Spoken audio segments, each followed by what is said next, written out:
Started. Nitishi, you can hit the record button. You can put it on live streaming for YouTube. And 5, 4, 3, 2, 1. Very good morning, good afternoon, good evening. Sat Sri Akal, Assalamu Alaikum. From wherever you're joining from across the world, we have, as per the registration, we have people joining us from 16 different countries. I can see some of those countries on the call right now, and maybe the others are just either waking up or getting off from their slumber from Dashera and all the sweets that people in India have had for Dashera. My name is Pradeep Yuvaraj. I am joining you from Coimbatore, a city in the south of India, a city that's called the City of Enterprise. What I will do now is I will start sharing my screen so all of us can see. Wonderful. Dr. Lopez, if you can just give me a thumbs up that you're able to see my screen. Wonderful. So as you know, you are all here to be part of the inauguration of the TiE Hackathon 2024. As the first element, at least those of you who are on the call with the ability to change your names, please do put your names. Those of you who are on the call and who are not able to change your names on the chat, please go ahead and put your names with the country and the city name, so we at least know when we speak to you who you are and where you are from. With that said, let me get into the call. As I said, my name is Pradeep Yuvaraj. I play the responsibility of the Vice President of TiE Coimbatore, one of the 63 chapters of TiE Global across India. My day job is to be a business storyteller. I work with startups as part of my company, Presentum, helping them tell their business stories to the world and help them raise money. What we're going to do in the next 90 odd minutes is we will give you an intro into what is the TiE University program, what is TiE University, and what is the TiE Hackathon. Then we will have our keynote speaker, Mr. Ashok Rao, speaking to us about 6 technologies that change the world. A pioneer in the entrepreneurial ecosystem, the first person of Indian origin who took his tech company public. Dr. Rao has a lot of nuggets to share, and we look forward to listening to Mr. Rao. Once that's done, we have the grand old daddy or grand old grandfather of the TiE ecosystem, Dr. Paul Lopez, who's 102 years old as of today, who will talk to you about the mindset of a solutionist and how being a solutionist is going to be the platform for you to become better at this hackathon. Once that's done, we will also share with you the 4 different challenges that have been given as part of the hackathon. You will see all of them on the dev post as well. You can choose them and then you can solve them. But of course, my friend Ravi Brahmbhatt, who's Dr. Ravi Brahmbhatt, who's the Director of Entrepreneurship at Houston Community College and also part of TiE Houston, will talk to you about the timeline and what are the next steps that you have to do as part of the hackathon. And once we're done, we will have a Q&A, of course, via chat to answer any questions that you would have regarding the hackathon and regarding the program. So just to give you a short intro of what TiE is the largest community or network of entrepreneurs in the world. It is a network that was built for entrepreneurs, by entrepreneurs, to help entrepreneurs like you and me become better in our own ventures, in our own domains, through the power of networking, through the power of education, through the power of mentoring, and through the power of investing. As of today, we have 15,000 or 50,000. The community is around 500,000 in numbers, with people who around the world spread across almost 27 different countries being a part of the TiE community. The core community belongs to around 50,000 entrepreneurs and mentors. And of course, we have 15,000 plus mentors and angels as part of this network. And to give a different perspective, there are also corporate leaders, CXOs, who form part of this network. What does TiE do? Primarily, it nurtures the virtuous cycle of wealth creation so that entrepreneurs like you and me can make this world a better place every single day. Over the last 32 odd years, TiE has helped create wealth to the tune of $1 trillion plus. TiE has invested in many startups across the world to the tune of almost 50 billion. And of course, directly and indirectly, TiE has been able to generate 2.5 million plus in employment across the globe. As you can see on the map, TiE is present on almost every single continent of the world, except probably Antarctica. And its primary vision is to support and foster entrepreneurship in all aspects. There are 4 very strong programs of TiE. One is TiE Young Entrepreneurs, which focuses on entrepreneurship at the school level. TiE University, which is the program that you're right now part of, which focuses on fostering entrepreneurship among collegiate entrepreneurs. TiE Women, which is for women-led enterprises. And then TiE Angels, which focuses on channelizing the various wealth that TiE entrepreneurs have created to see if we can invest in viable startups. What I will speak about for a minute is this particular program, TiE University, that you're part of.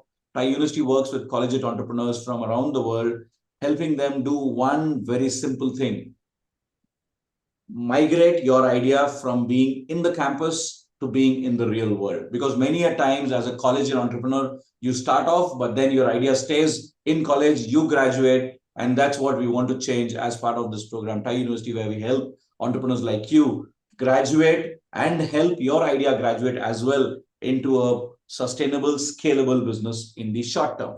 Why are we here today? We are here as part of the TiE Hackathon, which is the first step towards the TiE Global Summit and TiE Unicorn, about which I'll talk to you in a minute. The hackathon is primarily to see how we can harness the innovation abilities of different students and different collegiate entrepreneurs to solve real-world problems. You will, as part of this hackathon, solve 4 real-world problems. You can choose one of them, of course, which have been defined by certain companies who feel that if those problems are solved, those companies can do better. Most of you would have already registered here, so that's the reason you are here. But in case you have not yet registered, or you have friends who you think want to be part of the hackathon, they can go to hackathon24.devpost.com and register for this hackathon. In terms of the structure, the hackathon is going to be in a hybrid mode. Right now in October and November, we will help you put your ideas together. We will give you mentors from around the world, mentors who represent different diverse domains to help you convert your idea into a more showcaseable product or a showcaseable prototype. The second step to this is a visit to India as part of the TiE Global Summit. The TiE Global Summit is the largest gathering of entrepreneurs anywhere in the world, with almost 25,000 plus entrepreneurs from around the world expected to be converging in Bangalore in the month of December. For those of you who are joining us from the other countries, the TiE Hackathon is also your stepping stone for a study tour to India, where you get to visit the Silicon Valley of India, Bangalore, and be a VIP delegate at the TiE Global Summit, and then go to a city called Mysuru, which is a city of palaces, experience entrepreneurship in a small town, and then, of course, also have a cultural immersion tour in Mysuru. Some of you, if your ideas are mature enough, you can also be part of the TiE U 40 pitch event, which is for both undergraduate and postgraduate teams, where you get to pitch in front of real entrepreneurs in the largest entrepreneurial stage that the world is putting forth. What is TiE Unicorn? It's a very small program as part of the TiE Global Summit, where we are focusing only on collegiate entrepreneurship, the focus being on learning. How do we give you access to webinars and sessions and meetings and mentors so that you can learn better? Number 2, give you exposure. For those of you who can come to India in person, it will give you exposure of the large customer or consumer market that India represents. 1,300 million people who have a very good purchasing power. The TiE Global Unicorn is also a way for you to build partnerships. Let's say you're a team from Atlanta and you're looking for a co-founder and someone who matches your skill sets based out of probably a city like Palakkad in India. You can connect with them through DevPost and then build the team as well. And of course, the camaraderie of being together as entrepreneurs and budget entrepreneurs. With that said, it is now my pleasure to hand over the proceedings to my friend Ravi Brahmbhatt at Houston. Ravi will take you forward from here, and we will have Mr. Ashok Rao, who will speak to us about 6 technologies that change the world. Once Mr. Rao is done, we will have Dr. Lopez talking to you about solutionisms, and then we will have a little more details on what this hackathon entails, what are the prize money, what are the timelines, what will you get to do, and all that stuff. So let me stop my sharing and let's go to Ravi. Ravi, all yours. But seriously speaking, thank you, Ravi, for asking me to talk about a topic that I have been utterly fascinated about for the last 10 years or so. here we stand. Humanity's, well, the planet is 4.3 billion years old. Ravi, the audio of Mr. Rao is not very clear. Years old. Civilized man is maybe 10,000 years old. And here I stand in front of you. And people all across the globe on 5 continents, as Pradeep said, are now watching and listening. How did that happen? There's so many hows. How is it we can drink clean water from a tap? How is it we don't die of cholera? How is it we can live in a city like Houston, humidly suffocating in comfort? How is it that we can store all the music ever created, ever, on a device as large as my thumb? How is it we can stand in front of the Eiffel Tower, take a selfie, and moments later, that picture in color, high res, shows up on your friend's screen 1,000 miles away? How is it that we can FaceTime our family half a planet away? These hows are so many, and they have puzzled us from that civilized man 10,000 years ago, when he first started building things, to where we are today. How did we get here? This is a topic that leads me to give you this mysterious title of the 6 technologies that have changed the world. And if my clicker works, yeah, got it. Nope. It spoiled the timing of my mysterious title of 6 technologies that have changed the world, and you'll never guess what they are. Anybody want to take a quick guess as to what one of those 6 might be? Nobody brave enough to? Yes. No. I could go on, and I don't think any of you will guess it, only because it's a different way at looking at how we've evolved, particularly over the last 1,000 years to where we are today. Pardon? No. But these are not technologies. These are not fundamental technologies. They are inventions, discoveries. Benjamin Franklin discovered electricity. Thomas Edison created the electric bulb, all of that. However, what led me to this? Yes. Sand. Well, she's getting close. Yes. No. But anyway, one could argue about how to define what you're about to hear. But my interest was piqued by research and books written by this brilliant Stanford scientist, Stephen Johnson. And once I read what he had written, and then I started to research the life histories of very prominent people who have affected our life: Galileo, Johannes Gutenberg, people like that, Leonardo da Vinci, Thomas Edison, and even less prominent, but as impactful people like Angelo Bolivier. Anybody ever heard of him? Edward Leon Scott de Martinville. Anybody ever heard of him? So these kind of people have had as big an impact on where we are today as some of these more famous names. And therefore, and here's the research I've done over the last 10 years that resulted in what you're about to see. But before we get to looking at what the 6 technologies are, I think it's important to look at how innovation has occurred in the 4.3 billion years of the life of our planet. Because nature innovates. Long before man innovated, nature innovates. Nature has this way of creating innovations, but in the process, sometimes they do things that lead to some unintended consequences. Let's take a look at the Cretaceous period as for an example. 160 million years ago, plants and flowers began to evolve, and they needed a way to procreate. Plants sitting in one place, how does it procreate? Well, we call it the sexual reproduction strategies of plants, is through pollination, flowers. Well, how do you pollinate from a plant that's over here to a plant that's over there, or a plant that's a mile away? Well, you need help from someone else. Insects, non-vertebrates that could take the pollen and move from one plant to the other. And to do so, the plants have to come up with ways to attract the insects. So they develop color, they developed nectar, which is sweet, which then lured the insects to come.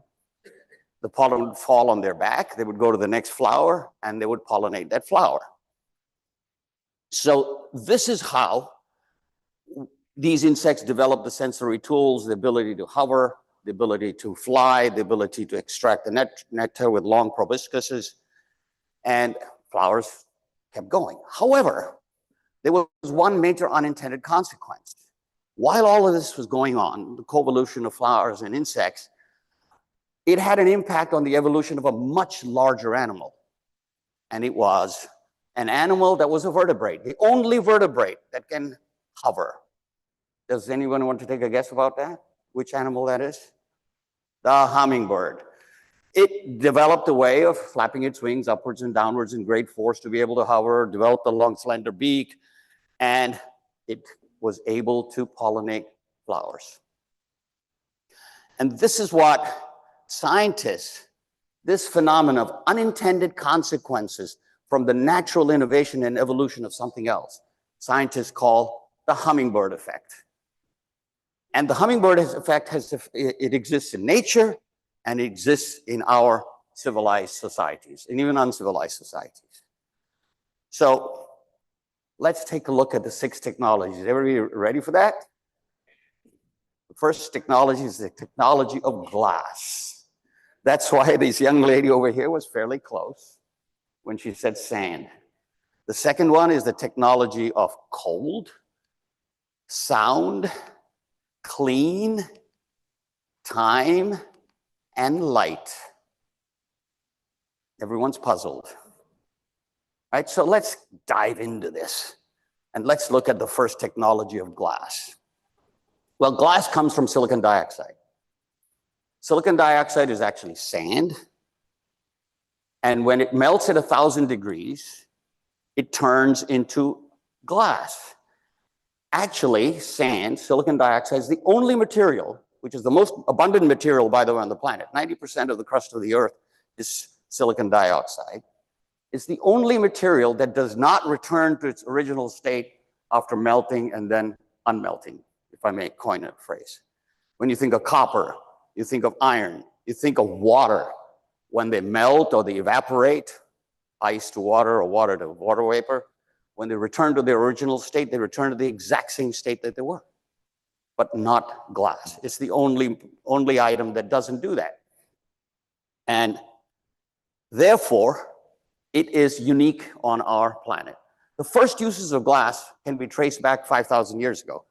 I mean, it existed 26 million years ago when a comet hit the Libyan desert, created glass, discovered by the Egyptians, because Libya is close to Egypt, and was used for ornamental purposes. And the first carbon-dated glass use was in King Tut's tomb, where the Egyptians had figured out how to color it in a very translucent way and use it for ornaments.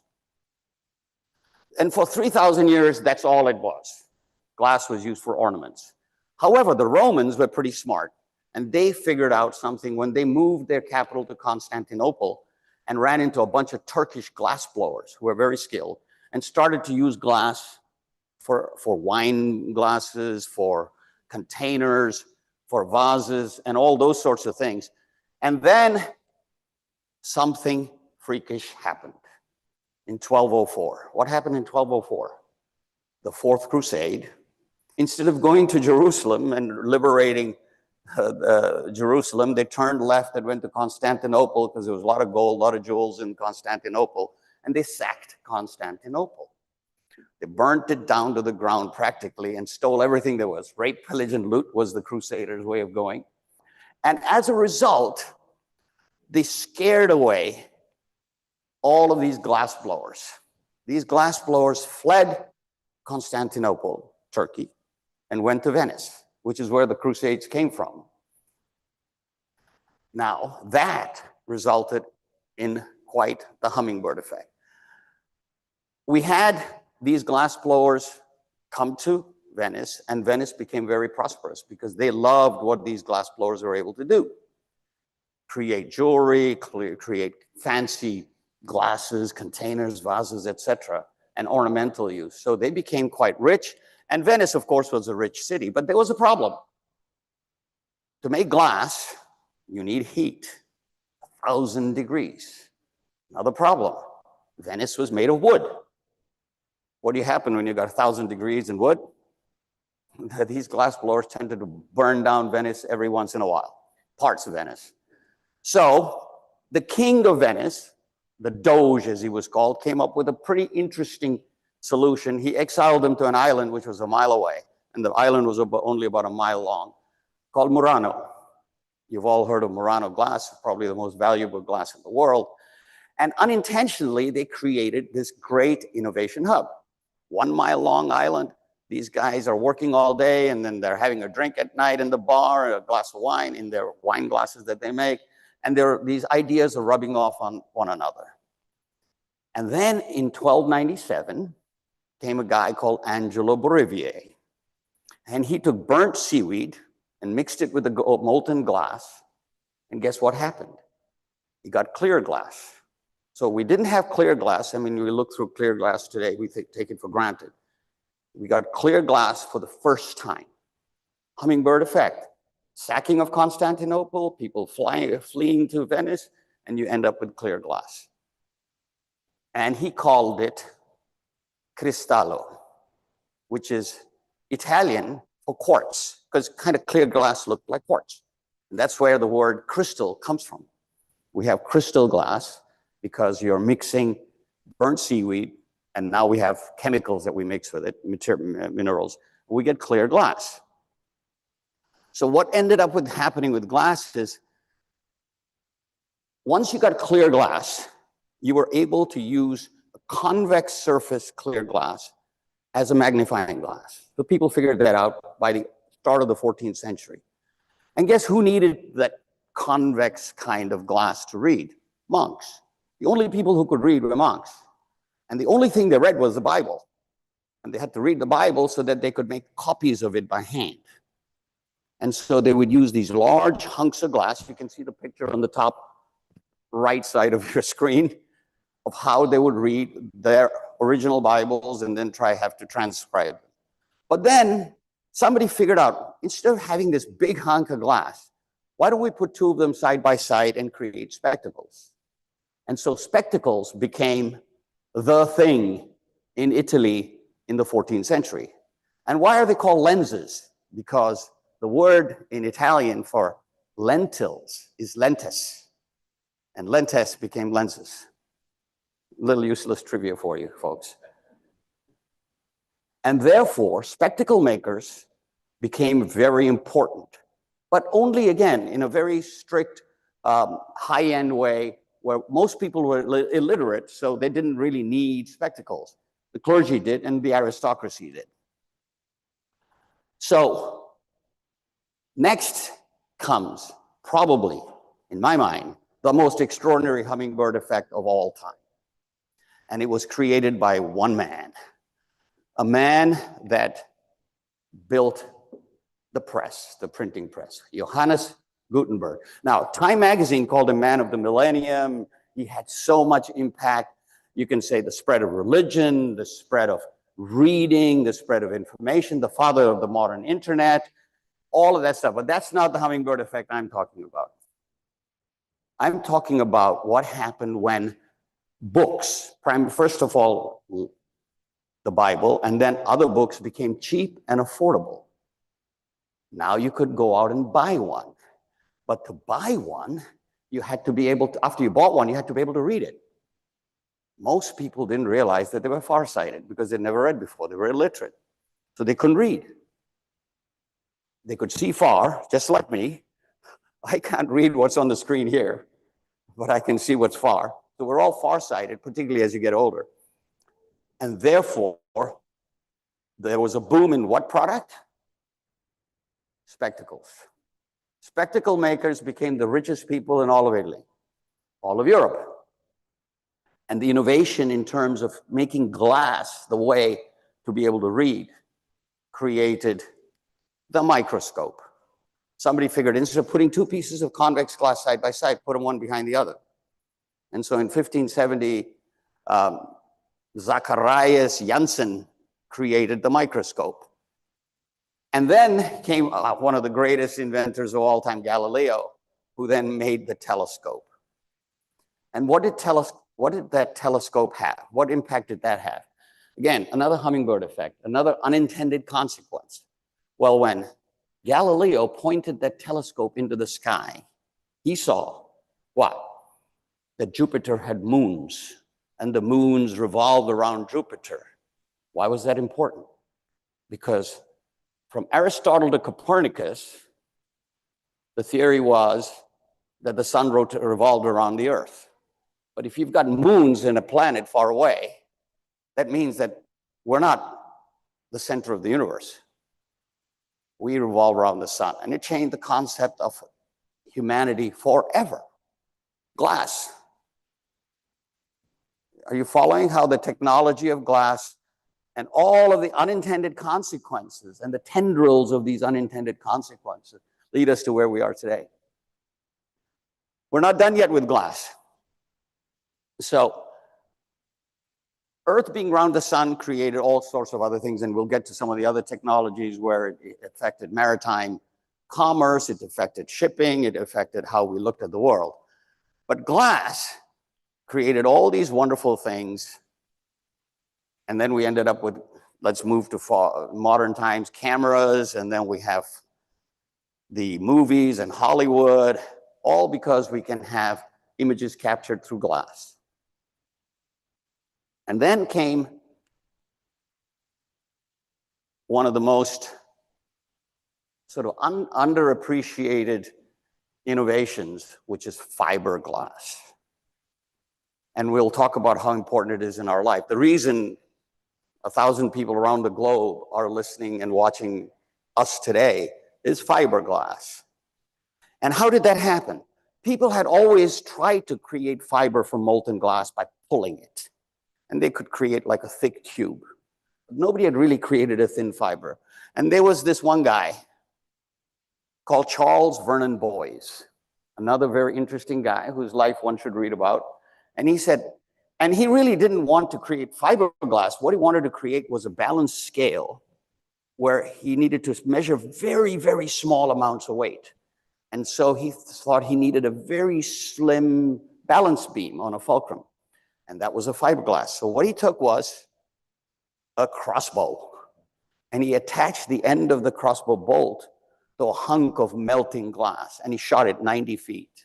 And he got 90 feet of pure fiber. Hummingbird point. He wanted it for a balance beam, but what did that give us? That gave us fiberglass, that gave us fiber optics, that allowed us to build ships, that allowed us to insulate our homes, allowed us to communicate across the globe, because in 1970, Bell Labs, in conjunction with Corning, created the fiber optic glass that we now use all around the world, across the Atlantic. And today, fiberglass is the backbone of everything we do. Computers at both ends, ships laying cables across the Atlantic, across the Pacific, and fiberglass comes from that one thing that one guy in 1870 did. He took a hunk of molten glass and he shot a crossbow bolt. Really think about it. All of these events with one single item, glass, has changed our world. It's the technology that changed the world, the technology of glass. And here we get to the use of the technology of glass. Let's talk about the selfie. Here you stand in front of the Eiffel Tower, I already mentioned it, you take a selfie, it shows up on your friend's phone. And how does that happen? You have a glass smartphone sending the signal from a glass microprocessor to glass receptors over glass cables, back the other way to the microprocessor on your friend's phone on the glass screen of your friend's phone. All based on one single silicon dioxide product.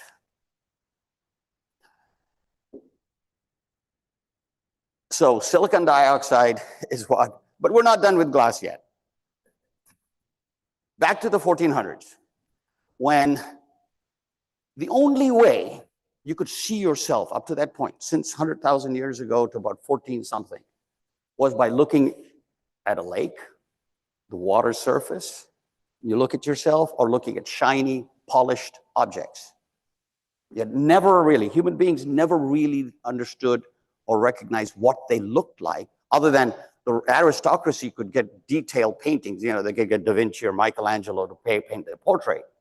But even then, you know, I'm afraid of getting their heads chopped off, these painters would probably flatter and exaggerate the paintings for the aristocracy. So out came an unknown Murano glassmaker, figured out, he took a plain, clear piece of glass and he coated the backside of it with tin and mercury, and he got the perfect mirror. And what does the mirror allow you to do? It allows you to see yourself as a person. Till then, people were part of a village, a tribe, a fiefdom, a kingdom. Now you are a human being that could look at yourself. And what did that do?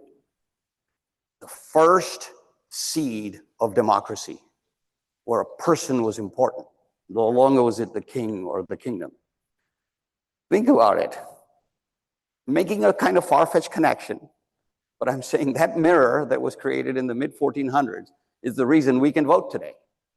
Because it was primarily the driver for the Renaissance in Italy, because people then started to feel important. They said, I am someone, because they could see themselves in their entirety.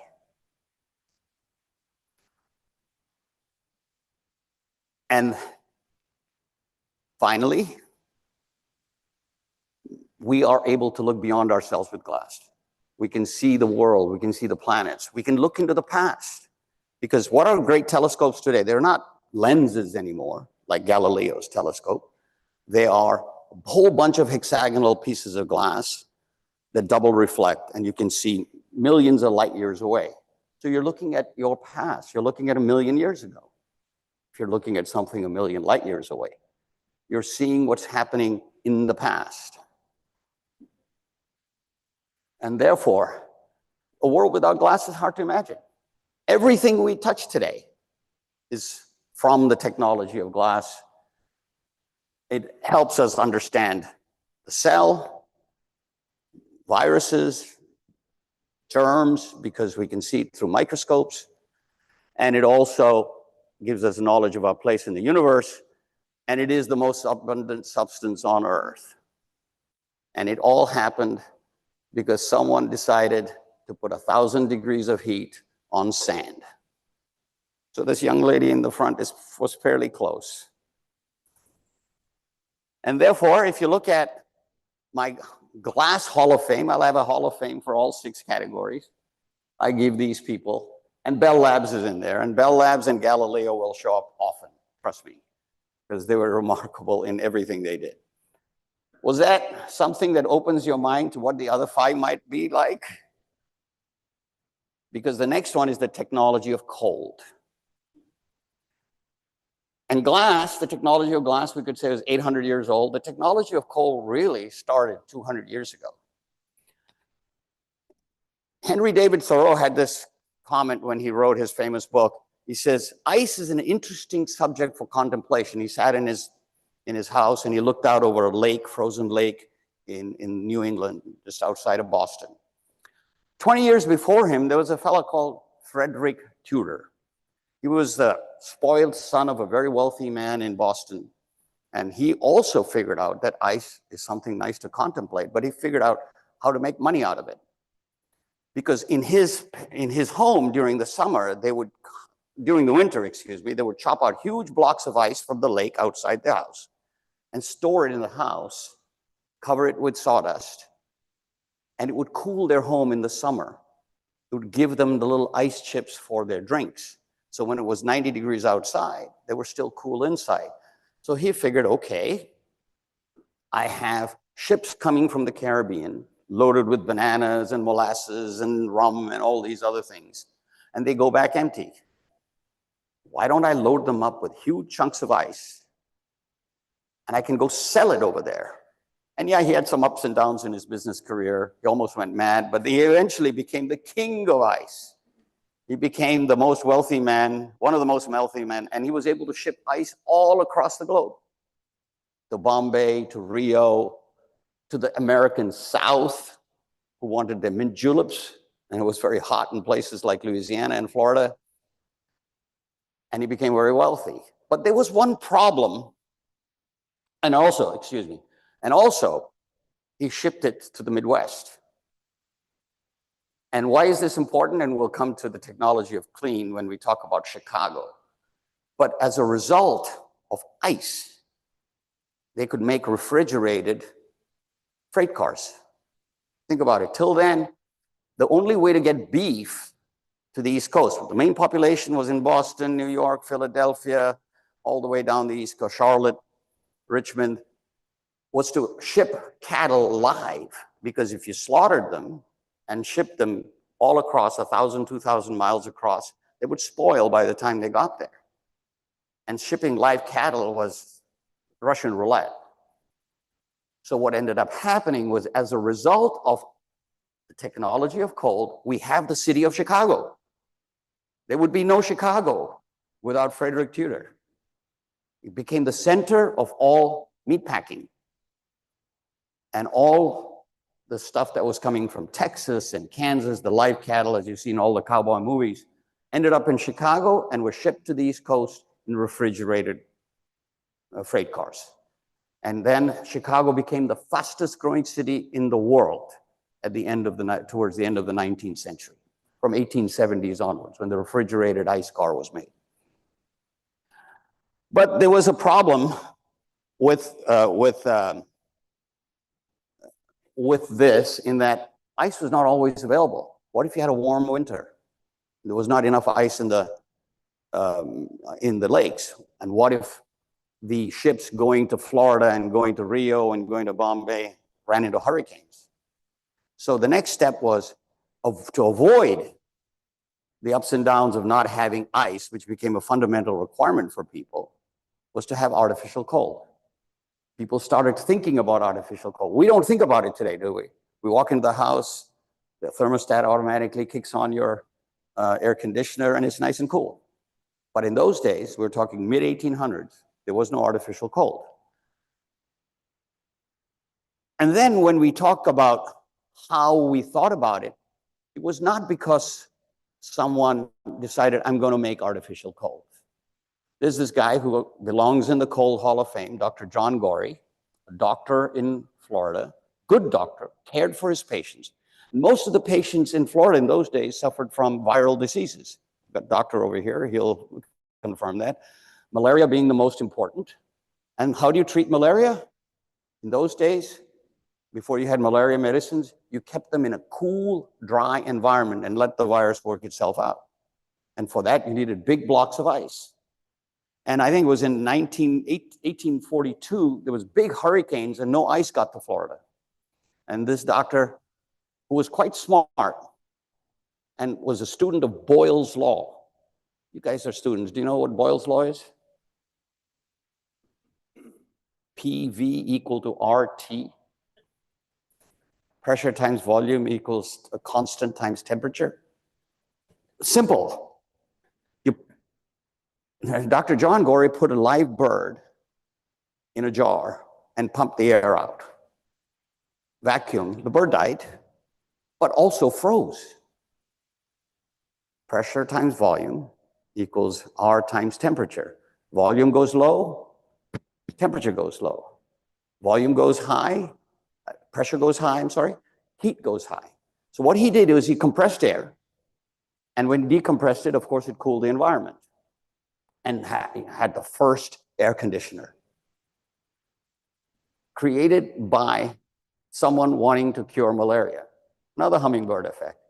And then came another very smart guy called Ferdinand Carré, Frenchman, who then, instead of air, started to use ammonia. And ammonia became the main refrigerant, very effective. And what ended up happening is then we had these huge air conditioning machines being built towards the end of the 19th century, based on ammonia and driven by steam engines, to the point where entire city blocks in New York City became refrigerated warehouses, driven by these huge air conditioning units. So in the Tribeca area, it's about 20 square blocks in Lower Manhattan, very gentrified today, but back towards the end of the 19th century, it was the meat storage area of New York City. Huge, big, giant air conditioning units, keeping meat and vegetables cool because somebody wanted to cure malaria. Then came the whole concept of, well, these huge machines are great, but what if we can make them smaller? And it happened with an accident. Again, another hummingbird effect. There was this young man called Willis Carrier. We all have, Carrier air conditioning. The god of air conditioning in my mind. Not just the king, the god of air conditioning is Willis Carrier. He was a printer's assistant. And in warm, humid summers in Boston, the ink was smudging. So he was asked by his boss to figure out a way, because he was a very smart guy, how to stop the ink from smudging. And he came up with an air conditioning device that was much smaller. Not the giant air conditioners of Tribeca. And it dried the ink. So he figured, okay, this is good. He went to Paramount Pictures and said, can I cool your theater? Because people are sweating and they don't come to your movies because it's so warm. And so in 1925, he successfully cooled the Paramount Theater. And from then on, he started to reduce the size of these air conditioners one by one to the where by the 1940s, the air conditioner finally made it to the home, became a home appliance, a kitchen appliance, fit in your window in those days. So that's the story of the air conditioner. To me, it's the greatest story of miniaturization, far greater than the microprocessor. You go from a device that's a whole city block big to where it now fits in your kitchen window. The ultimate story of miniaturization, and it rivals the impact on humanity like the auto did. Why? Because it had huge unintended consequences. First one, anyone want to take a guess? It reversed the flow of humanity from south to north. After the Civil War, people fled the south to go to the north for two reasons: to go from heat to cool, and from Jim Crow to freedom. My clicking is a little bit behind schedule. And this created a huge change in the demographics of this country. Till about the time when air conditioners were available, you had most of the huge mega cities of the world were in temperate climates. London, Paris, Tokyo. And then after air conditioning, where are the biggest cities? Bombay, Rio, Houston. And complete reversal of the flow. And then what we have is complete change in the electoral college of this country, complete change in the way politics works, just because of a kitchen appliance. Triggered by a home appliance. And more impacts of coal. It had great impact on food. Till about 1900, till these giant machines came about, you really couldn't store food. Your nutrition was crap. People ate junk. Then came a guy called Clarence Birdseye. Anyone remember Birdseye Foods, the frozen foods, those of us who are old enough? Clarence Birdseye, he figured out how to flash freeze food rather than freeze it up. Like he started with actually ice fishing in Minneapolis, in Minnesota, and he'd pull out a fish from the ground, from the lake. It would freeze because it was so cold outside. And then when he thawed it, it tasted much better than regular frozen fish. And he figured out flash freezing. And that changed the world as well, because it allowed us to have frozen foods, TV dinners. Another impact, the whole, the cryo preservation of eggs and allows you to choose when you want to have babies. Technology of coal. Coal has come a long way, and our Hall of Fame are these folks that we've talked about. Frederick Tudor at the top, Clarence Birdseye, but Willis Carrier to me is probably the leader in that Hall of Fame. Next we come to all right, let me stop here for just a second. Is this making sense to all of you? Is this you're getting some aha moments here, like I had? Really? Is that what happened? You guys? The hummingbird effects. Unintended consequences, but it took geniuses to take advantage of them. Without John Gorey knowing Boyle's law, we might not have had air conditioning. So let's talk about the technology of sound. Humanity has always been fascinated by sound, and we can prove this because in the caves of Arcy-sur-Cure, which is a Arcy on the River Cure, they found a cave that had paintings from 30,000 years ago by the Neanderthals. Beautiful paintings, but that's not what made it so significant. These paintings in the cave, each painting was situated at a spot where the sound reverberated. You got 7 echoes. So even back 30,000 years ago, the Neanderthals were fascinated by sound and had engineered the cave to where sound was important to them. So sound has been important to us for a long time, but for the longest time since the Neanderthals, nothing really happened about it. It's a very primitive form of engineering. Until the end of the Age of Enlightenment, the start of the Industrial Revolution, when sound began to become important. And the first guy who tried to think about how to capture sound was a guy who had already figured out, because by the time of the Industrial Revolution, people had dissected the human ear, figured out that the ear vibrated, the bones in the ear, and sent messages to the brain, and then the brain then reinterpreted it as sound. That's exactly what's happening today, right now. Your ear is vibrating, and it's sending a signal to your brain, and the brain is saying, okay, that's what he's saying. And so this fella called Edouard Leon Scott de Martinville, Frenchman again. And in those days, the way you had people write stuff down when you spoke was stenographers. Everybody know what a stenographer is? Now with your smartphones, you don't need that. But some of us who are old enough know what a stenographer was. These are the days where there were secretaries, and you would, instead of sitting down and handwriting all of what you had wanted to dictate, you dictate it, and they would write it down at the speed at which you were speaking, but with squiggles. Stenography was an art where you had squiggles, you did various squiggles, and then after the stenographer wrote the squiggles down, they would go back to a typewriter and type it out because they could interpret what the squiggle meant. So this fella, Scott de Martinville, said, okay, I have to be able to pull this sound out of the air. And he figured out a way to actually, this is 20 years before Thomas Edison. Anybody who beat Edison by 20 years has got to be pretty good, I think. He figured out a way to take sound and create squiggles. The ultimate conundrum, the ultimate paradox. Nearsighted and farsighted at the same time. Farsighted in that he figured out how to capture sound. Nearsighted in that he didn't figure out that people can't figure out squiggles other than stenographers. So it was a one-way system till we ended up with Thomas Edison. 20 years later, Thomas Edison created the phonograph. Now, most of you think about the phonograph, those of you who even know what the phonograph is.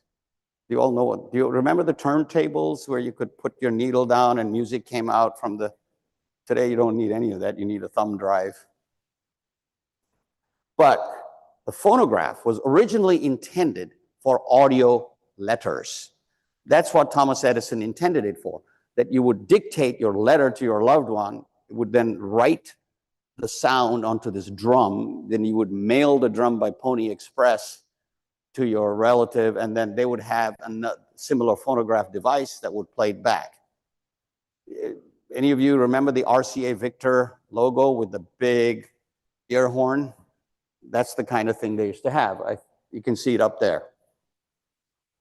And at the same time as Edison was another remarkable human being, Alexander Graham Bell.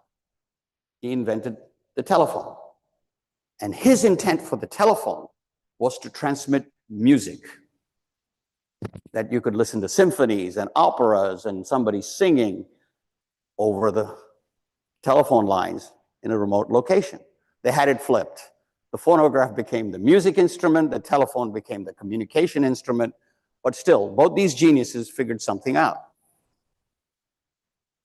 And the point was that when Bell captured sound and transmitted over wires, it was the first time in the history of our planet that something physical had been represented by something electrical. That we could actually take something physical, which is a sound, and actually make it into an electric signal and then transmit it. Quite remarkable when you think about it, because we take it all for granted today. But this is only in the late 1800s.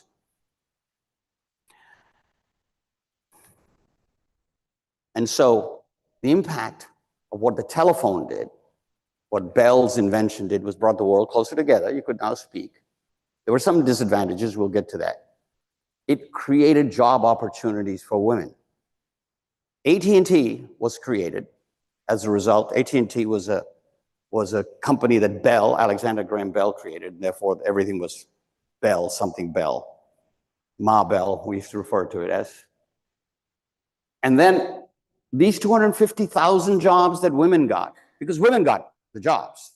They would sit at the cord board. Remember, you've seen in movies, you crank the phone, somebody picks up, hello, hello, who do you want to call? Yeah, I want to talk to Bobby.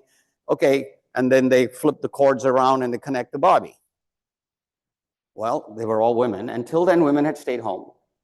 Now they were out in the workforce. And I would argue that this directly led to women's suffrage. Women said, hey, wait a minute. I'm important too. I'm part of the workforce. Of course, I'm only getting 1/4 of what a man gets, but that's still catching up. I mean, it's only 3/4 right now, so it's still got a ways to go.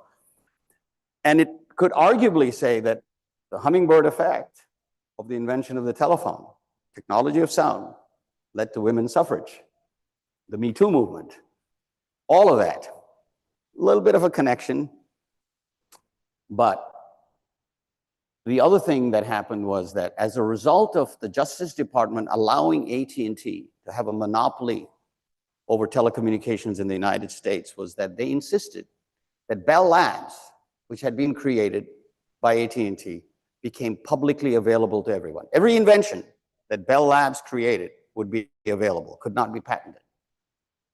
And today, to me, the Bell Labs is probably, as an organization, has had more impact on the history of our planet than any other organization, the ultimate idea factory. The problem with the telephone was that the signal, it was electrical, signal degraded over distance. It needed amplification, which added noise to it.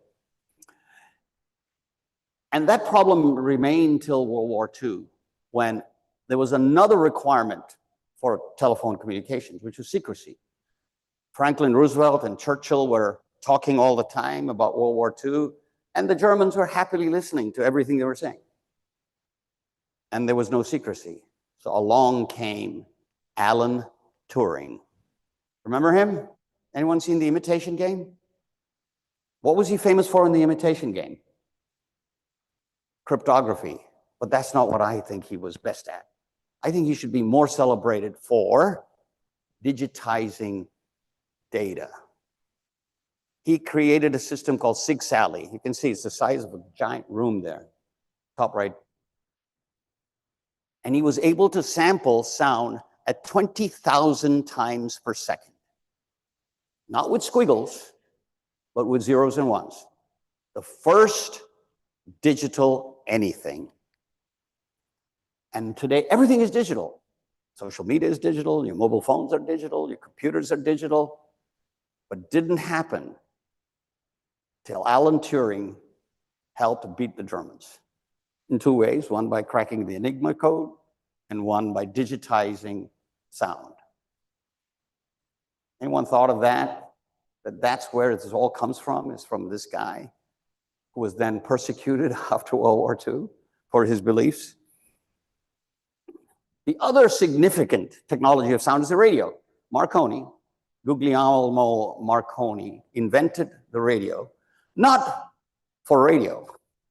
He wanted to replace the telegraph with wireless telegraph. Because at that time, nobody thought about sending voice over the air.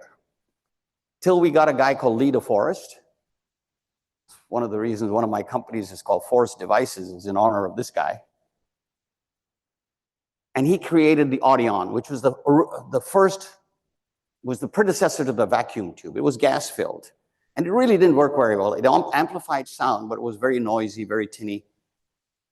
You have to amplify sound through the air and carry it on microwaves. That's another seminar.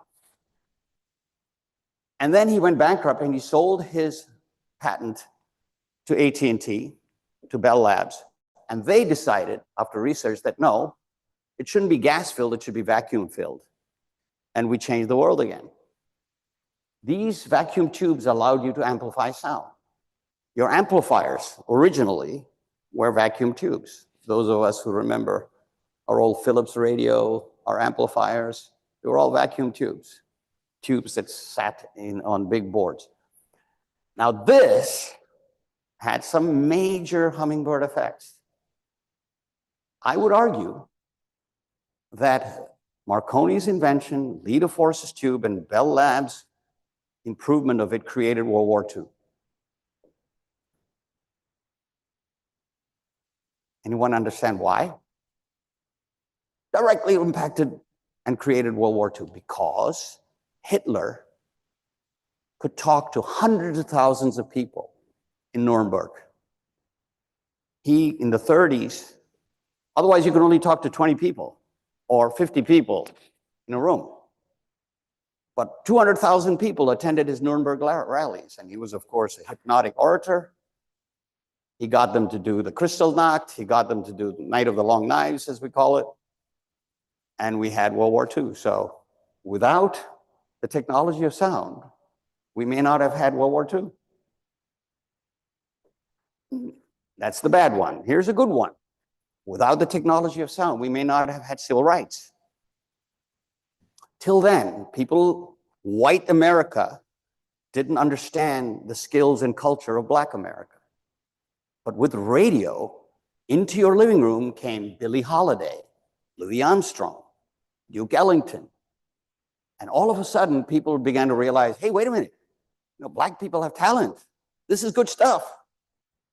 And then also into your living room came Martin Luther's I Have a Dream speech.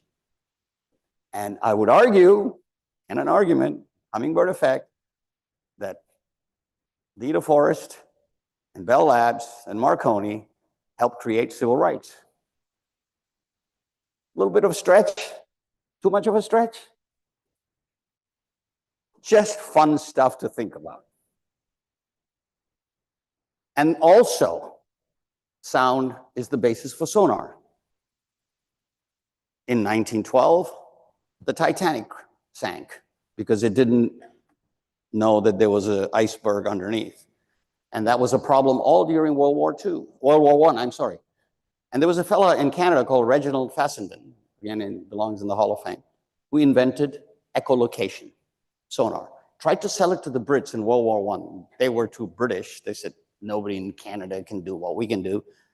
And 12,000 sailors and soldiers died as a result of German U-boats bombing them. But by the time World War II came around, he was able to sell it to them. And some of the hummingbird effects of echolocation is that it created ultrasound. Now today you can see your baby before it's born, you can see your fatty liver, all technology of sound. So the Sound Hall of Fame are these folks that I just talked about. I know we're short of time, so I can't go over all of them. But we'll get to this technology of clean. And clean is an astonishing evolution. It's only less than 200 years old. The world lived in filth. Filth because of human and animal excrement. You see, most of the major cities of the world are built on rivers or on ocean sides, seasides or ocean sides, because the filth and the excrement ran off into the water. You had to get rid of human excrement, animal excrement, dirt, filth, and where to go? And most of these cities were sloping, except for Chicago. Chicago, because it became the head of the center of all meat packing, became a very important city, but it's dead flat. Any one of you been in Chicago? How many of you been to Chicago? Dead flat. And it's also created by glacial movement. So the surface of Chicago is very hard, non-porous, very hard to dig. And in the 1850s, Chicago was one of the filthiest cities in the entire world, with all of the human excrement, horse excrement. And when it rained, you'd have 3 feet deep, just mud puddles all the way, which is full of shit, literally. So what do? The people then would import pigs to eat the human and animal excrement, but the pigs had their own problem. They'd create excrement. So then came a really interesting fella. His name is Ellis Chesbrough. See, the problem with drainage is you need a slope, and Chicago was not slopey. So he said, if you cannot dig into Chicago, why don't we raise Chicago? I don't know how many of you knew this, but 150 years ago, Chicago was 10 feet lower than it is today because he took the jack screw. Jack screw is the kind of thing that you use to raise your car to change your tire. It's the modern version of the jack screw. And if you can see the picture here on the top right, you can see hundreds of people with jack screws raising an entire building 10 feet. Block by block, Ellis Chesbrough raised Chicago 10 feet and built sewer systems to take the filth into where? Lake Michigan. Where does Chicago's drinking water come from? Lake Michigan. So the problem really was clean drinking water. Where are you going to get that? Solve one problem, goes into the Clean Hall of Fame, but he created another one, so he goes into the Clean Hall of Shame.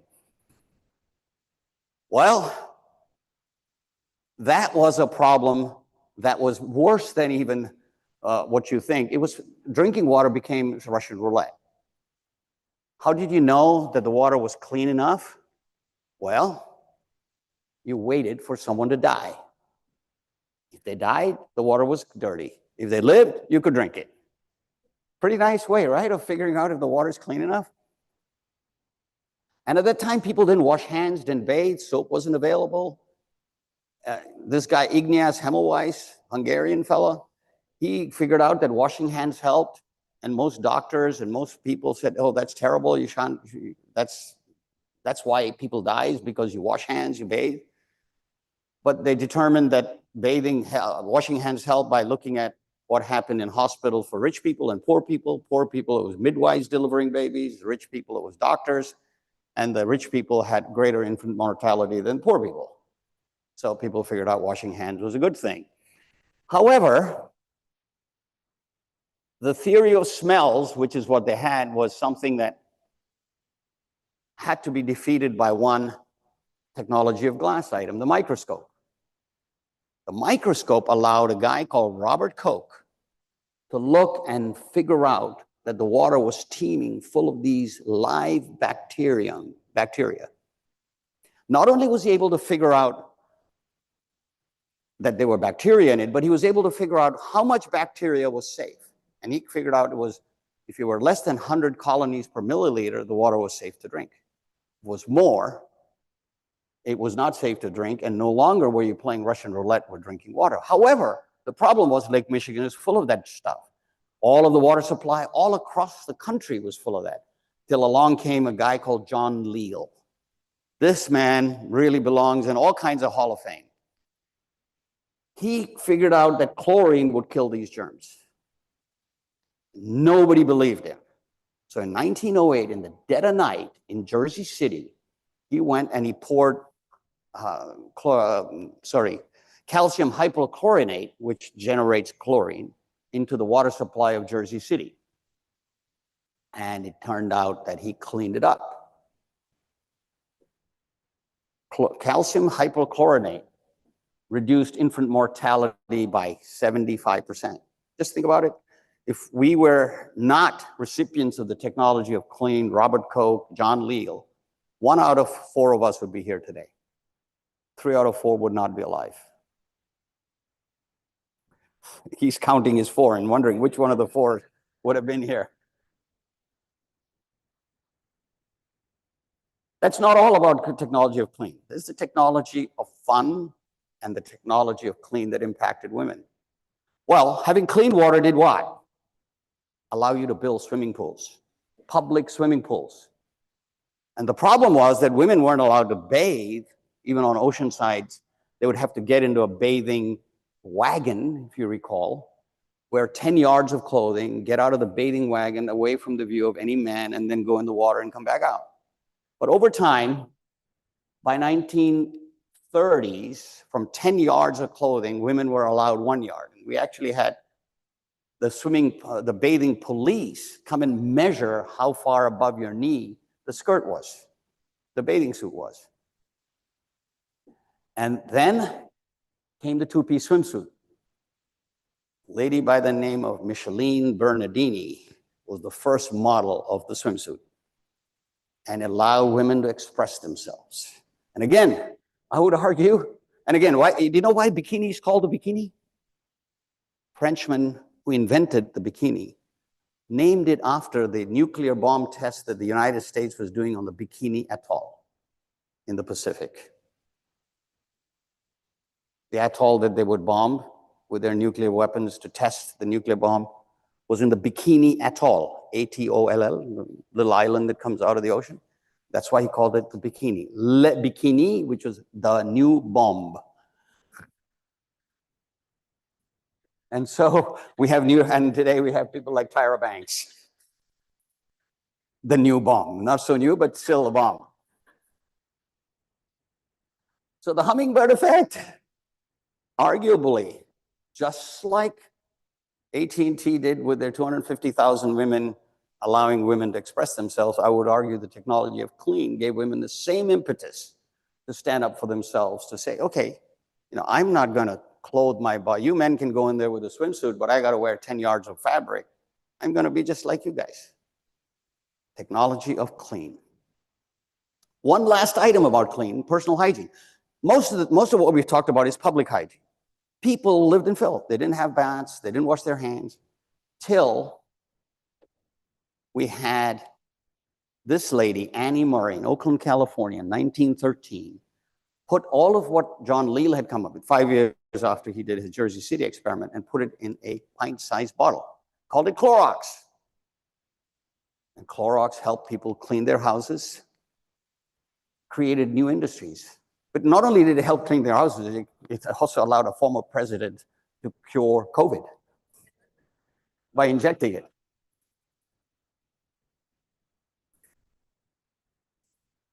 Sorry, guys. But it created major new industries, advertising in magazines, in newspapers, for people to buy these cleaning products, soap, detergent, Clorox. And by the time radio and television came along, it created the soap opera. Because the soap opera why is it called a soap opera? Is because it's in daytime television and mostly women were supposedly watching it, and they were the ones that were gonna buy soaps and detergents. They were the ones who were gonna clean the house. So all of the commercials during daytime television was mostly cleaning products. And therefore, we now have clean homes and an industry worth $100 billion. Thank you, John Leal. Thank you, Annie Murray, that we have clean homes. And finally, the microprocessor. The microprocessor has to be the smallest thing ever done. The pathway of a microprocessor is 1/100th of a micron. A micron is a millionth of a meter. 1/100th of a micron. The human hair is 70 microns. A speck of dust is 2 microns. And to build a microprocessor, you need absolutely clean room, and for that you need clean water. And 100% pure water is used. Even soap is too dirty. What happens if you drink 100% pure water? You die. You need to drink water with calcium, magnesium, iodine, all that good stuff. So we've come full circle, haven't we? 150 years ago, we had water too dirty to drink, you'd die, and she had to clean it. Today, you have water too clean to drink, so you got to dirty it to be able to drink it. Full circle. In the Clean Hall of Fame, these folks that we've talked about, starting with Ellis Chesbrough, ending with Annie Murray. And we shouldn't forget Micheline Bernardini. she gets into the Clean Hall of Fame. Time, the fifth. How am I doing for time there? Talking about time. Okay, he says speed up. I thought I was going pretty fast, right? Throwing a lot of stuff at you guys. Anyway, let's talk about the technology of time. For the longest time in human history, the way we measured time was looking at the sun. The sun was our way to measure time. When the sun was at its peak, through sundials, through Stonehenge, through Chichen Itza, we figured out it was 12 noon. And then we realized that at that time, we did not need split-second accuracy. The first clocks were built around 1300 by the Germans, and they were about 20 minutes a day accurate. That's because they were all wind up and they would unwind, and so you would have accuracy that was off by 20 minutes. But that was not important in the 16th century, 17th century. You would have said to your friend in the next village, I'm going to see you. You didn't say, I'll see you at 6 o'clock. We'll see. You said, I'll see you when I get there. It was not important. But what was important for time? Anyone want to take a guess? What made time important? Sailing, maritime navigation. Because you can always measure latitude, 0 to 90, 90 to 0, equator to North Pole, by looking at the stars. You could look at all the constellations and you know exactly where you are latitude-wise. Longitude, as you go around the world, you have no way. The stars look the same wherever you are. If you're in the northern hemisphere, look the same wherever you are in the southern hemisphere. And how did Columbus go? Well, he had 2 clocks. One that he set to the time in Lisbon, and one that every day at around noon, they'd look for the sky, look for noon, and then reset the clock. And they say, okay, how much is the time difference? And do your math. 360 degrees divided by 24 hours is how many degrees per minute? 4. It says so up there. So if you were off 5 minutes, you had supposedly traveled for 20 degrees. But if the clocks were 20 minutes wrong, by the second day, you were hopelessly lost. That's why Columbus was so lost and didn't find India, he found the United States. The second thing is, if it was cloudy, how do you find the sun? So there was a need for exact time to be able to navigate. And here comes to the rescue my favorite scientist of all time, Galileo. He, at the age of 19, was forced to go in the prayer hall of the Duomo in Pisa, the famous Leaning Tower of Pisa, which he used for his other experiment. And he was watching lamps sway. And as he watched them, as they started to slow down, they were still the exact time for each circuit. Now, being Galileo, how do you think he measured the exact time? He didn't have a stopwatch. Each sway of the pendulum was the exact same time. His pulse. This is Galileo we're talking about. He used his pulse to measure the exact time and said they're all the same. And he then came up with the pendulum clock. Now, for 50 years, nothing happened with it. The first pendulum clock didn't get built till he died, but that changed the world again. And the pendulum clock allowed the accuracy of time to be in the seconds. Then along came this guy in Boston. He built the famous watch that you see in, the timepiece that you see in all the movies, the cowboy movies, people wearing it in their waistcoat, which was down to 3 seconds because you needed that because the Industrial Revolution had arrived. The Industrial Revolution, if you didn't get to work at 8 o'clock, you got fired. You can't say, hey, wait a minute, 8:20, my watch said 8 o'clock. And in the end, the sun's position was no longer important. The problem then became that every city in the United States had its own time. They'd look at the sun and say, that's 12 noon. So if you're in Pittsburgh, instead of Philadelphia, your 10 o'clock was 10:20. But it was still the same time zone. So then along came, I'll speed up. William Allen created time zones. The UK was the first to figure it out. They created Greenwich Mean Time, and they told all their cities by telegraph when was 12 noon. So rather than look at the sun, they'd look at the telegraph, 12 noon, reset your clock to 12 noon. Well, the US did the same thing with William Allen, who created 4 time zones, and by 1884, the whole world went to time zones from Greenwich. So Greenwich would send a signal to East Coast. The East Coast would then say, okay, this is 6 hours away. This is your 12 noon. For all the cities on the East Coast, then the Central, then the Mountain, and the whole world began to then sync up. Today we have atomic clocks, and we'll get to atomic clocks really quickly, because before we get to atomic clocks, let's get to the quartz clock. Pierre Curie discovered that quartz, when compressed, vibrates at a very, very accurate basis, so he used quartz.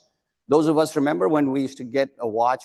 I remember when I got my first quartz wristwatch. That was a big deal. This was back in the 1960s. I'm not 1860s, I said. And Bell Labs built it in 1928. It was accurate to 1,000th of a second. So now every device we have runs on quartz clocks, including microprocessors, because they run on a master clock that's run by quartz. So there we go. That's Pierre Curie, husband of Marie Curie, who did that. And then we have the atomic age. And the reason I want to just spend a couple of seconds on this is the cesium atom, which is 55 electrons, 55 protons, 58 neutrons, atomic weight 133, has 1 electron. If you look at the top left corner, that's all by itself. It's the only atom that has an electron that's not part of a packed molecule, packed atom. And it revolves around the nucleus in an exact time, 9,192,631,770 times per second. And with this is the cesium atom is the basis for atomic clocks. It's also the basis for GPS. We have 24 low Earth orbiting satellites that have atomic clocks on them. And your cell phone, every second, is pinging 3 of them. It's pinging one over there, one over there, one over there, calculating how much time it took the ping to return, and gives you accuracy as to where you are up to 1 foot. Thank you, technology of time, that I was able to get here without getting lost. GPS. Cesium atom, Pierre Curie. So here we go. And I threw Marie Curie in there because we didn't have time to discuss the fact that she discovered carbon dating by using time. How does carbon deteriorate versus other materials? Finally, the technology of light. Artificial light was unknown for the 100,000 years of man's existence till just a few hundred years ago. What was the basis for light? Mostly tallow candles, animal fat. They burned yellow, they burned dim, and they were basically the lighting source for most human beings, other than the aristocracy who used beeswax, which was much more expensive, burnt a little whiter, but was very expensive. Then along came another hummingbird effect. A dead whale was found on the shores of New England. They cut open the dead whale, and above its brain cavity was this huge cavity of oil. It looked like sperm, so that's why they called it spermaceti, and that's why this whale is called the sperm whale. It isn't like that it has sperm, it has oil. And this oil burnt beautifully, bright and long, and it ended up with the slaughter of 300,000 whales in a century. We almost drove this magnificent creature to extinction because we wanted to read, we wanted to see man's power over animals. However, along came another discovery, a hummingbird effect, that saved the whale. And Texas had a little something to do with it. The only ecological thing Texas has ever done. Fossil fuels. From fossil fuels came kerosene. The kerosene lamp burned bright, burned safe, and burned cheap. So people could afford kerosene lanterns, and our sleeping patterns changed. When we had candles, let's say in New York, it was a 14-hour night, you slept 4 hours, you woke up, you had a beer with friends, you did some stuff, you slept 4 more hours. That's why I think most of us have insomnia after 4 hours. You wake up 4 hours into your sleep pattern because our DNA is programmed for 4 hours sleep. 8-hour sleep didn't occur till kerosene lamps, where we could read at night. And then came Thomas Edison with the electric light. I'm almost there. Flash photography, another evolution, which is important because this guy, Charles Smythe, and then two Germans called Methe and Gaedeke create a flash photography, and we were able to see in the dark, take pictures in the dark. And why is this important? I think this is important because social impact was huge. Jacob Riis, a journalist from Denmark, but immigrated to New York, was a very socially minded person. And at that time, New York was probably the filthiest city in the world. We think of Bombay, Sao Paulo as filthy cities today with slums, but New York was far and away the filthiest city in the world, the tenements of New York. And this guy would go in and investigate a journalist and write about it. Nobody believed him because it was all words. So then he finally took this Blitzlicht that Gaedeke and Methe had invented, Blitzlicht, flashlight in German, and took pictures. And it changed the perception of what was happening in the tenements of New York.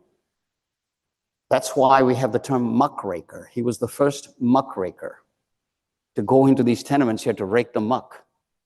Muckraker is someone, today the word is, a journalist who publishes controversial stuff. He's muckraking. And it changed the way that the country looked at squalor, looked at their social responsibility, because they could see these pictures in the books and magazines. And it changed the map of urban America, transformed the millions of lives of city dwellers. Today, we would still have filthy cities and clean rural, but now cities are clean. Thank you, Jacob Riis. And science fiction also had a lot to do with the technology of light. H.G. Wells wrote about the death ray, the father of the laser. Only that death rays were not really death rays. Lasers can't kill people unless you have a very special kind of laser. And it allowed us to read barcodes. Can you imagine a world without barcodes? And then also key to sequencing DNA, and also perhaps the answer to cold fusion. Because in Lawrence Livermore labs, there's like 400 high-powered lasers bombarding an atom, trying to figure out how to create cold, clean nuclear fusion rather than fission, which is very destructive. And so the Hall of Fame starts with the sperm whale, ends with Lawrence Livermore labs. And in the end, when you really think about it, these various amazing innovations happened accidentally, happened with hummingbird effects, without all of what had preceded it. And they're not that long ago. Oldest being glass, 800 years ago, Angelo Bariviere, and the most recent probably being clean with Chicago and Ellis Chesbrough. And in the end, all of these amazing technologies have changed the world. Thank you.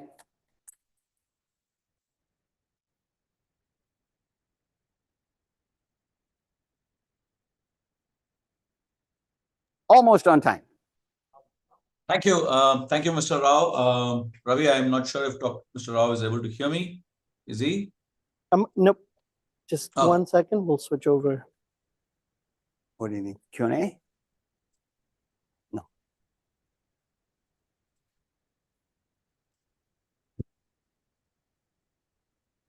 Wonderful. Without much ado, because people have been on the call for quite some time now, let's get moving.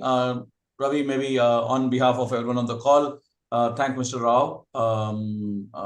Very, very interesting perspectives. And when people would have heard of the topic technology, they would have thought of machines and robots and all that stuff. And to bring in this perspective, just lovely.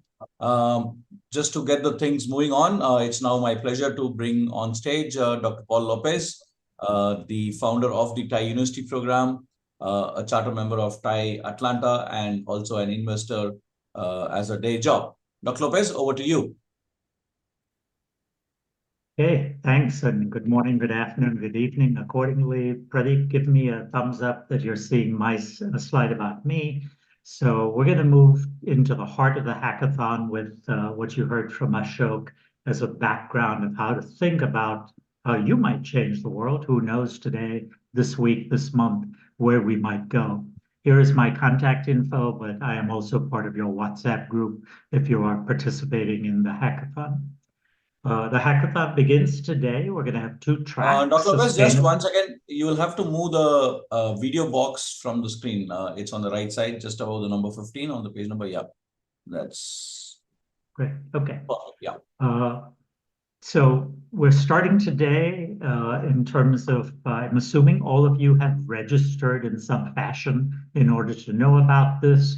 If not, we'll show you the registration link. You can certainly tell your friends because we're looking for you to form teams of 2 to 4 students per team. You can be a current student or a recent alum. We think roughly 2 years. And you will be, and I'm going to tell you about 2 tracks, sustainability innovation and business innovation. Irrespective of whether you win, don't win, you're going to actually be a winner.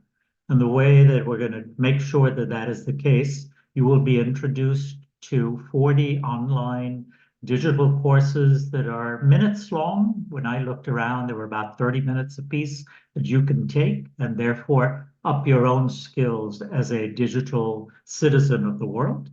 And then while we have cash prizes that will be announced at the end of the hackathon on the 3rd of November, we're very fortunate that thanks to some sponsors, any of you that wish to go to Bangalore and Mysuru with us the week of December 8th, we can add a travel award equivalent to your prize. So if you get $1,000, you could get a voucher of another 1,000. So let's jump in as to how that works.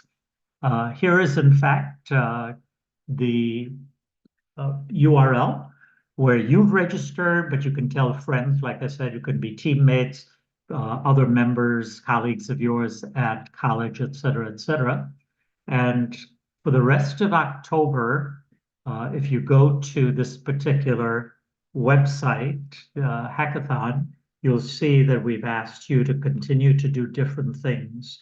Go join the TiE U Verizon platform. We'll tell you why and why it's so good for you. Irrespective, you will be, like I said, a winner. Join the WhatsApp group, etc., and then several other things of details about what happens next during the remaining months over here.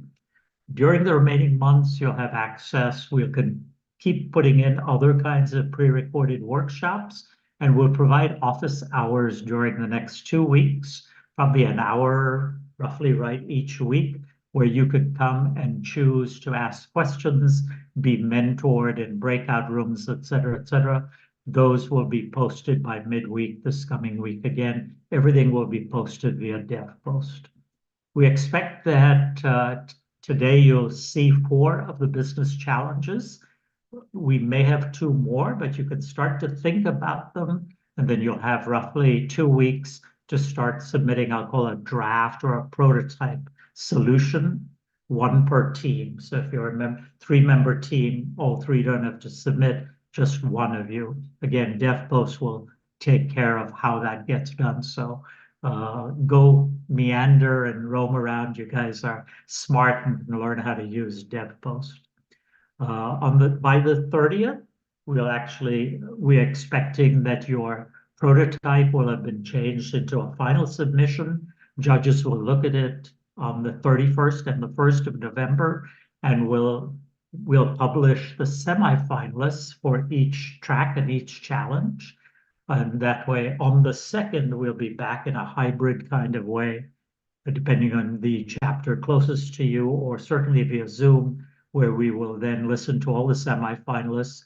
And by end of the day, we'll note who are the finalists and actually have another pitch event on the 3rd of November. We'll then have the awards ceremony and repeat it, especially for those of you who choose to use your travel vouchers to come to Bangalore and Mysuru the week of December 8th to have another ceremony at TiE Global Summit. So that's the high-level calendar. More details, again, are on DevPost. So now you've been asking, what do I get to work on? Today, we're going to cover 4 of these for you, these business challenges. I'll show you how you can find them on DevPost. The first one, so we're going to call the two tracks are business innovations, so track B, and sustainability innovations, track S, and each challenge is numbered 1 or 2, maybe up to 3 as well. The first one is, how do you accelerate digital skills so that small businesses grow? It's given to us by Verizon. Verizon is the number 31 Fortune 500 company on the New York Stock Exchange. And so they are a very large, $130 billion large last year of wireless communications companies. So they are very, very eager to ensure that we're all getting better and better at digital skills. Okay. Later on, if we have time, we'll run Who is Verizon? If you don't know them, there are a couple of fact sheets. Basically, they have 105,000 employees, and they're very eager through their foundation for all of us to get smart. If you say, boy, how do I get more detail than what I'm showing you? You would go into DevPost and pull up for every item that I'm just showing you a few words, there's a 4-page description. So the 4 pages would say, here's the business innovation track. And as I just covered, accelerating digital skills, that's just, in very few words, basically 7 words. It gets explained by the business owner. Here's the challenge description.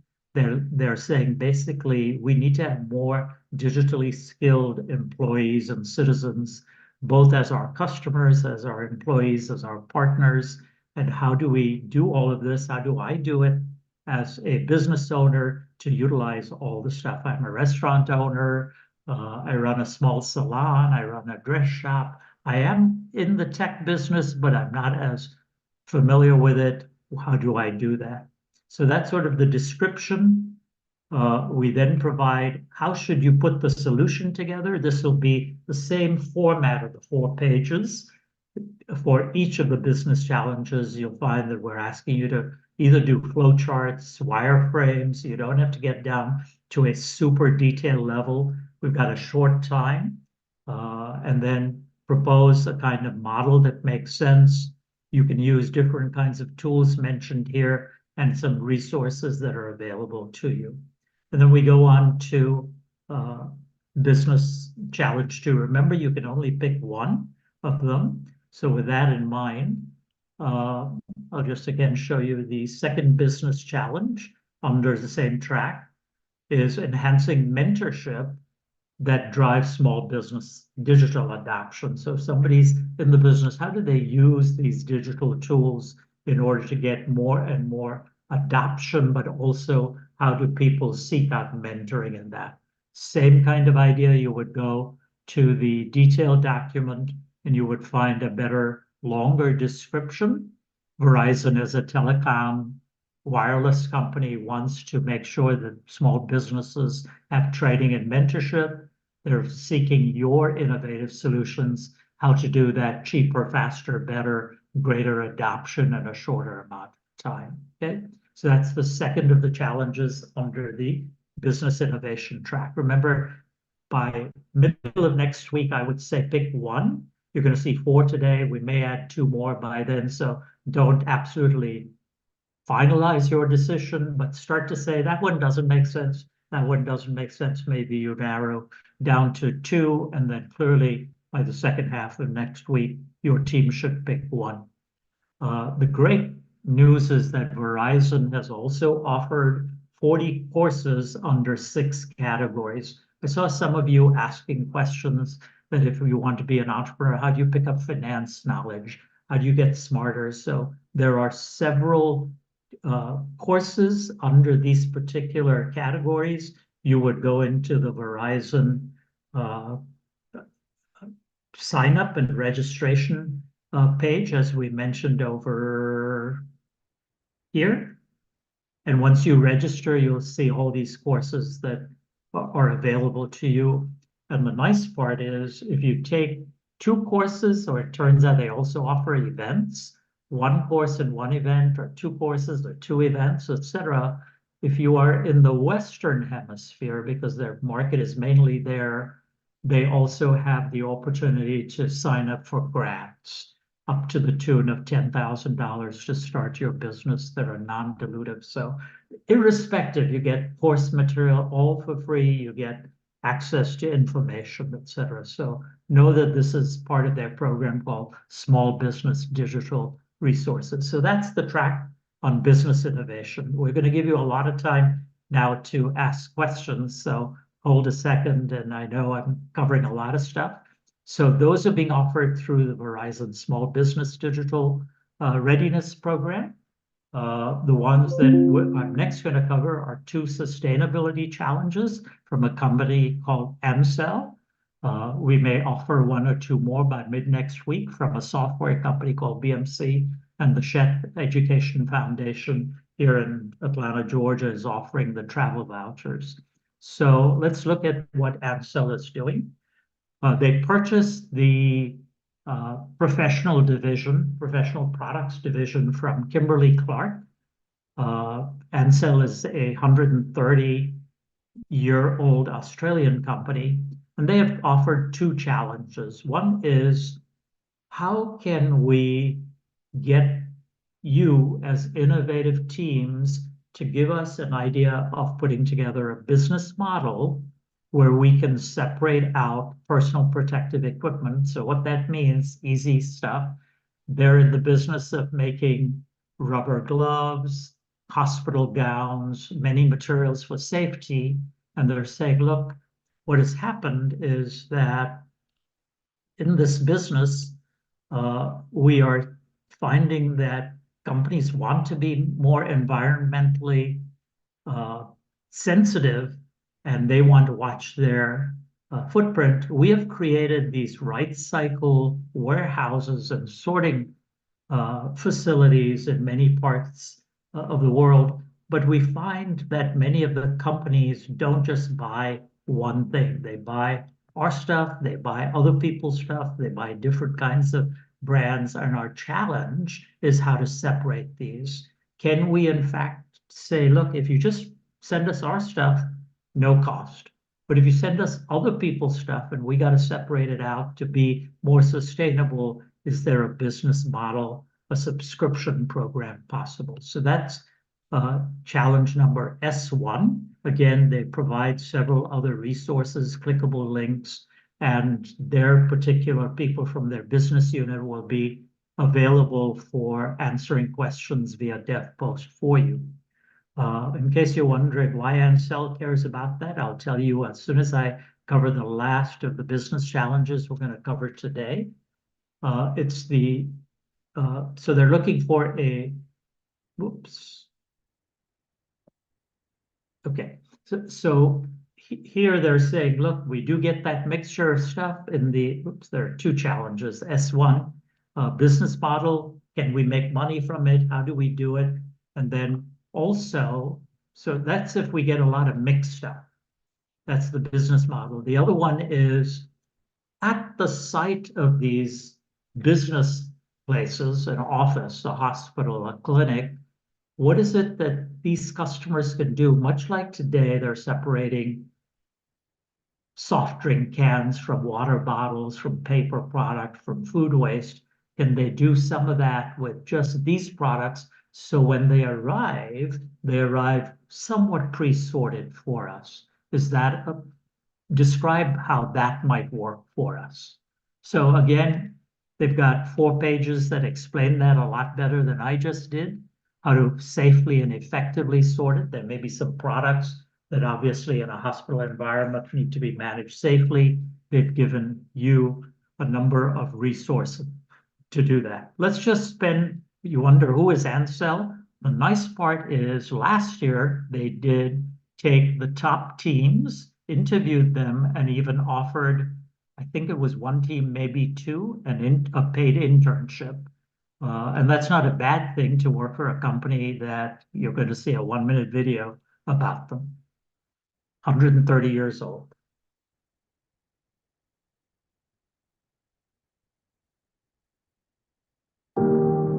In today's fast-paced world, organizations have to focus on more than just the bottom line. They need to manage complex, modern-day challenges. Navigating this environment can be difficult for those responsible for workplace safety. With over 130 years of experience and a broad portfolio of innovative hand, body, and connected workplace solutions, we have the technical expertise, regulatory know-how, and credentials to help personalize and optimize your PPE choices, whatever your industry.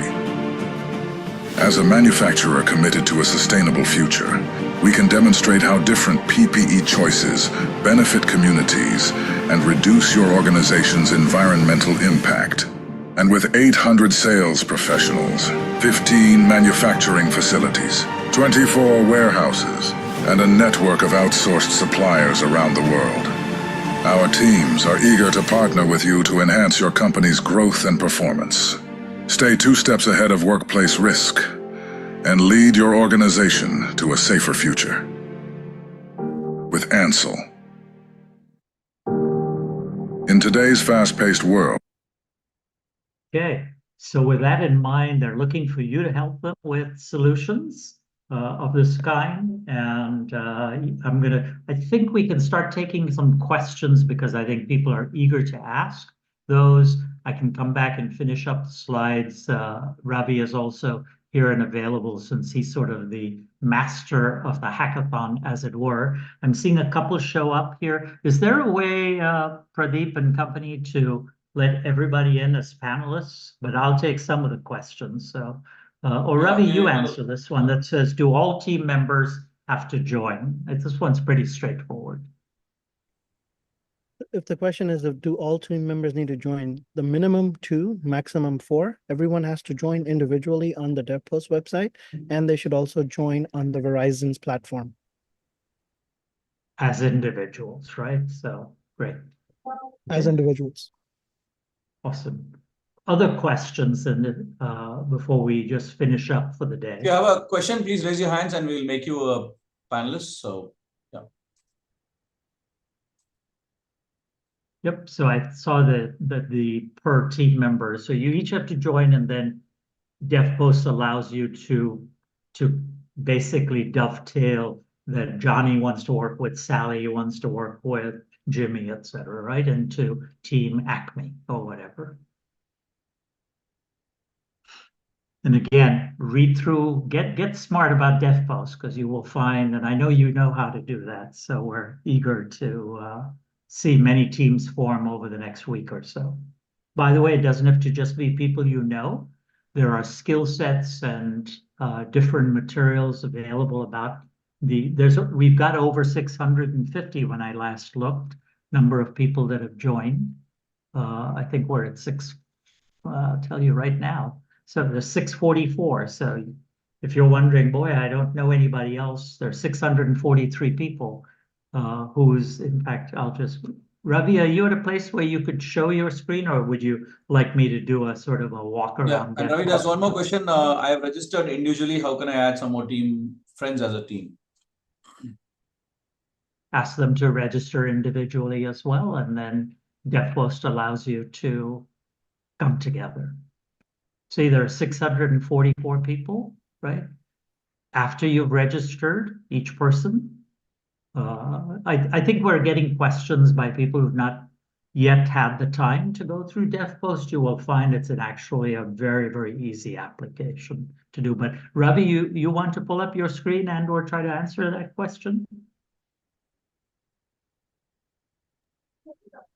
Yeah, let me try. So every person should register. And then when you create your project, at that time, you choose your team members. If they're not on DevPost, you can't choose them. So registering is part 1. And when you're ready to submit your project, you will select your team. You can't select your team if you don't have at least 2 minimum people. Oh, you can't submit your project if you don't have at least 2 people in your team. So the My Projects, is that the place they would sort of go through the steps you're mentioning, right? Yes. When they're ready to submit, they have up to 2 weeks to work on the projects. And then when they're submitting, every member has to be registered on DevPost. and on the Verizon platform. So just spend some time this weekend getting to get smart about it. You will find, because I know you're all very digitally smart, though Verizon will make you more digitally smart, go get to understand all the good stuff that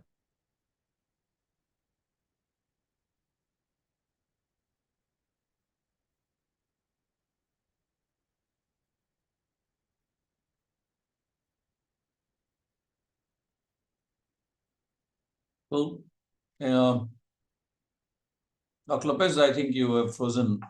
register. You should not register for them because there's some questions that are asked that they have to register on DevPost, and then after they've done that, as it says here, here are the 3 steps. I'll tell you what, I'll put the DevPost registration link again in chat. Because perhaps you may, here you go. So send this to your friend and tell them to register. Good. Any other questions? Otherwise, we'll end with just a few closing slides. Okay. And we'll cover this a little later. Let me get out of this, please.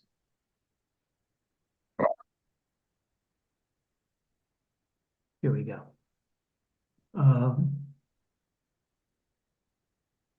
So one of the things that you ought to know is that, are we seeing any more questions come up, Pradeep?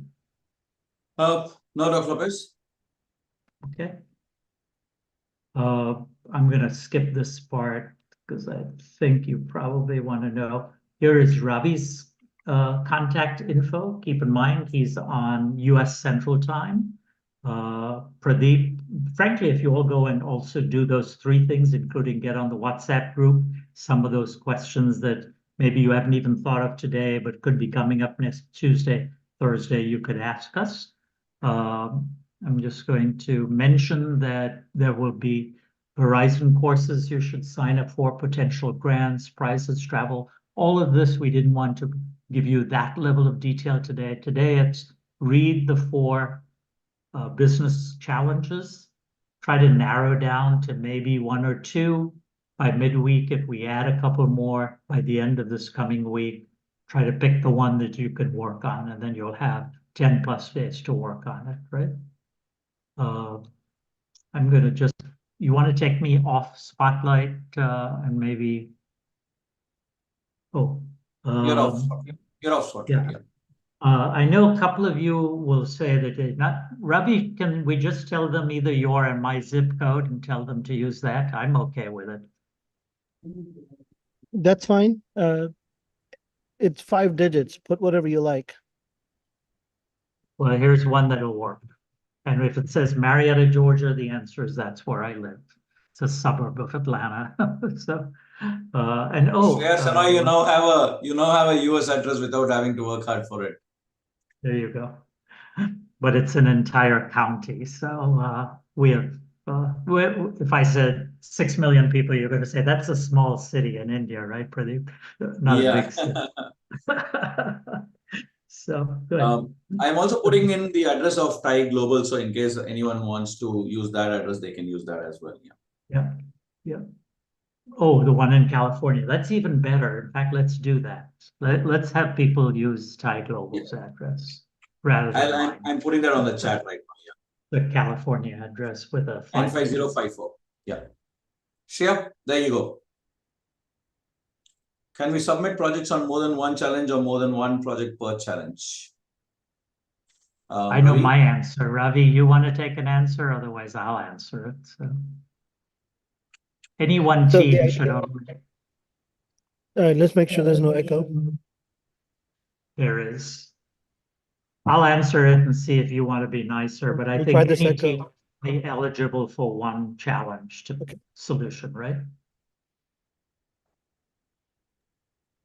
Yeah, each team should only submit to 1 challenge. The best challenge will get scored and the highest will win. So if you try to submit in 2 challenges, 1 may get disqualified. So please just submit 1 per challenge. Good deal. So Shreya, you can sort of see which one is the most elegant solution. I'll in fact answer what I would do, because it was one of the slides I was going to show you, but it might help you a little bit. So here we go.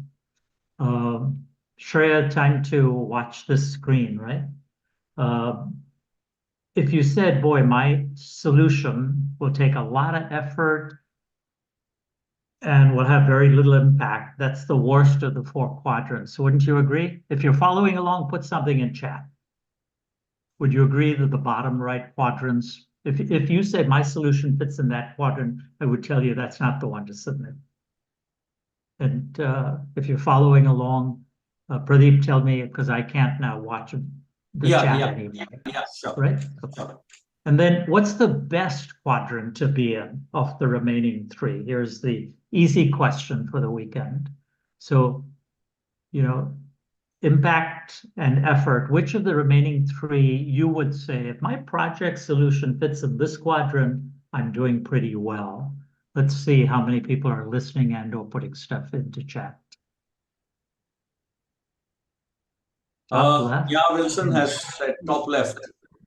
Okay. Well, you would be right. Okay.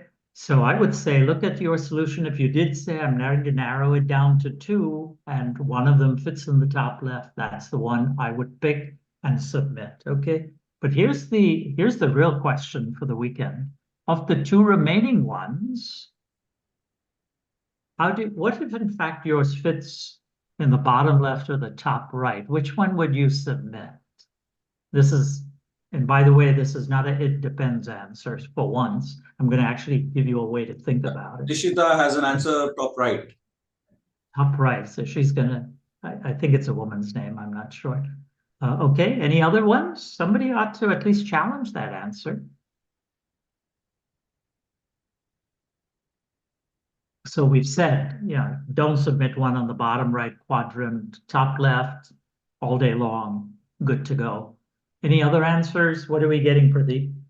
You told me bottom left. Yep, bottom left. There are only 2 more choices. 2 answers, right? Okay.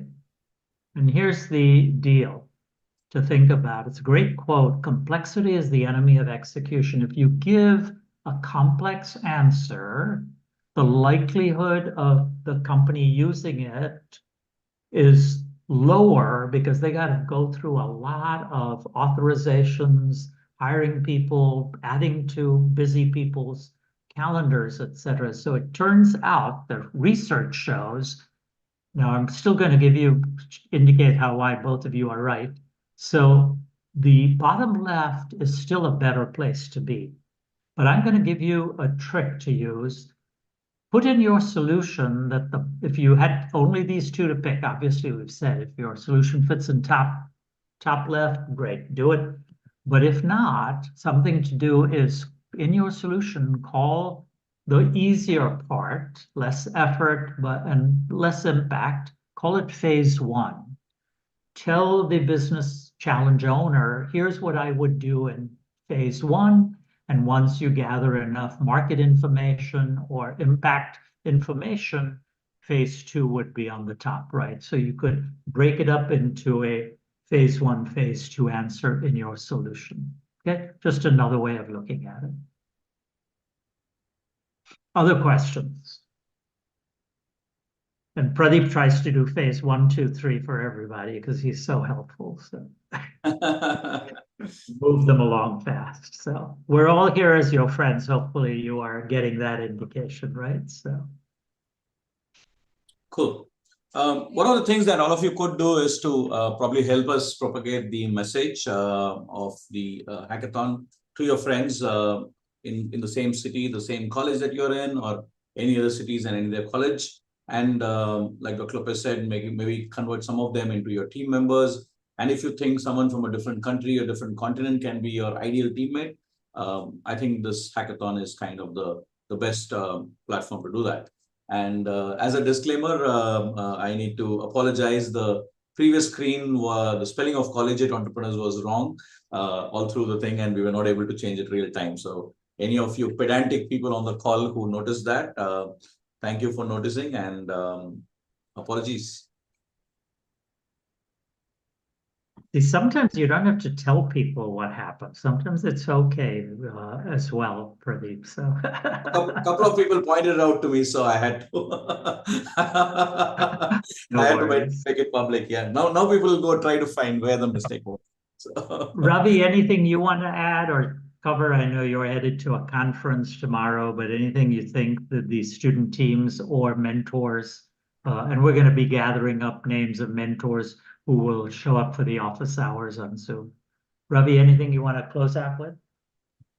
Nope, I'll just say all the best to you, everybody. There's a lot of cash available, a lot of travel vouchers available. Take the next 2 weeks to develop the best, most innovative things you can, as you heard from Ashok.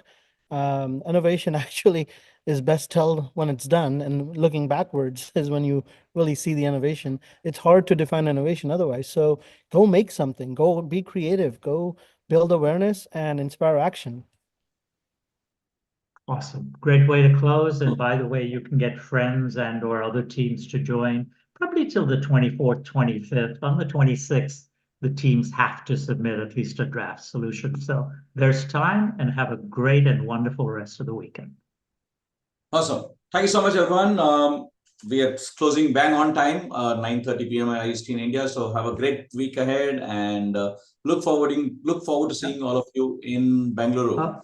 TiE Global Just Summit. 1 second. I'm seeing a couple of questions. Aditya put something, but I can't tell. Great question. And then an anonymous attendee. Just follow along in those 4 pages. You could submit stuff as a presentation. The intent is you will end up pitching it if you end up being a semi-finalist. So you want to have some mechanism that conveys the words. And we'll actually find one of Pradeep's workshops on how to pitch your idea. In fact, Pradeep, let's stick around for a couple of questions. Yeah. What's the best way for them if they've got a 5-minute presentation pitch about their idea? They picked as a semifinalist. What are the 1 or 2 things you tell them to make sure? I know one of them would be a storyteller, but what else would you tell them?